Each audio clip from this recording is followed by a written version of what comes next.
M Q M ایک دن میں نہیں بنی ہے، یہ 1978 سے تحریک چل رہی ہے، اور ایم کیو ایم کے جو فالوورز ہیں وہ تمام کے تمام well educated, the most educated people of Pakistan, and they are free people.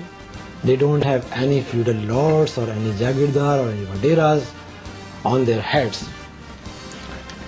اور 1987 سے ایم کیو ایم الیکشن جیتتی چلی آ رہی ہے، حتیٰ کہ ڈیورنگ آرمی آپریشن 1993 کے الیکشن جب فوج موجود تھی، ایم کیو ایم نے الیکشن جیتے، لوگوں نے فریلی اپنی مرضی سے ووٹ دیے ایم کیو ایم کو. اب اگر عوام کی اکثریت الطاف حسین کو اپنا قائد مانتی ہے تو کسی کو تکلیف کیوں ہو رہی ہے؟ ایک آدمی کے کہا جا رہا ہے کہ ایم کیو ایم ڈکٹیٹر پسند جماعت ہے اور اس میں ایک آدمی کا حکم چلتا ہے. ایسا نہیں ہے، ہمارے یہاں ہر سطح پر صلاح مشورے کے بعد فیصلہ ہوتا ہے، لیکن ایک طرف تو یہ چائلڈ لگ رہا ہے اور ایک طرف ایک آدمی کھڑا ہو کر ملک کی تیسری بڑی جماعت کو، جس کے پیچھے کروڑوں لوگ ہیں، اس کو کہہ دے کہ یہ دہشت گرد و سمان ہے، اس کو تو یہ ڈکٹیٹرشپ نہیں ہے. کراچی کے اندر جو کچھ ہوا اس کا ذمہ وار ہم کس کو کہیں گے؟ کراچی کے اندر جو حکومت ہے وہ ایم کیو ایم کی حکومت ہے. بے شک ایم کیو ایم کی حکومت نہیں ہے اکیلی، بلکہ ایک کولیشن گورنمنٹ ہے وہاں پر، جس میں قاف لیگ کے وزیر اعلیٰ ہیں، ایم کیو ایم بھی اس میں شامل ہے. اور 12 مئی کو جو کچھ ہوا ہے وہ تو اب آہستہ آہستہ اس کی چیزیں سامنے آ رہی ہیں، مزید آئیں گی. دیکھیں، ملک کی واحد جماعت ہے ایم کیو ایم جو مڈل کلاس سے نکلی ہے، اور ایم کیو ایم نے پریکٹیکلی مڈل کلاس پیپل کو اسمبلیوں میں بھیجا ہے.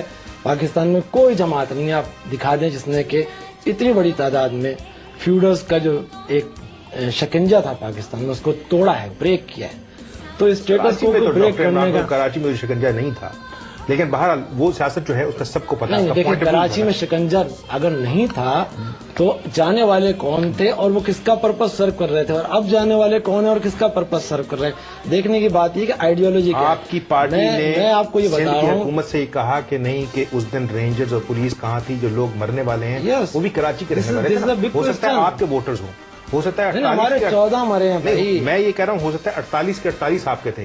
آپ نے یہ کہا کہ ان کے مرنے والوں کو ڈھونڈا جائے، کس نے ان کو مارا ہے؟ بالکل بالکل بالکل کہا ہے. انکوائری بھی ہو رہی ہے، پولیس گورنمنٹ کی اپنی انکوائری ہو رہی ہے، سندھ ہائی کورٹ نے ایک لیا ہوا ہے. میں اپنی بات کمپلیٹ کر لوں. دیکھیں، یہ سارے کانسپیریسی پہلے سے تیار تھی، اور اسٹیٹس کو کے جو لمبردار ہیں پاکستان میں، جو ایلیٹ کلاس کے ہیں، جو فیوڈل کلاس کے ہیں، ان کے رکھوالے اور سسٹم کے پارٹ اینڈ پارٹس ہیں، ان کو بالکل پسند نہیں ہے کہ ایم کیو ایم پنجاب میں پھیلے، ایم کیو ایم ملک بھر میں پھیلے. کانسپیریسی تیار تھی. 12 مئی کے ایشو کو بنیاد بنایا گیا، اور 12 بجے تک 12 مئی کو کراچی بالکل پیسفل تھا. تھاؤزنڈز آف ریلیز نکل رہی تھیں وہاں سے. اب میں چند سوال صرف کرنا چاہتا ہوں اگر آپ اجازت دیں. 12 مئی کی رات بھر ریلی نکلی، 11 مئی کی رات، 12 مئی کی دوپہر 12 بجے تک ریلی نکلتی رہی، اور کوئی انسیڈنٹ نہیں ہوا. جیسے ہی طیارہ لینڈ کیا ہے، سوئچ آن کی پالیسی آئی ہے اور ایم کیو ایم کی ریلی پر فائرنگ شروع کی گئی، گرو مندر پر، جس کی سی ڈی موجود ہے، ویڈیو موجود ہے.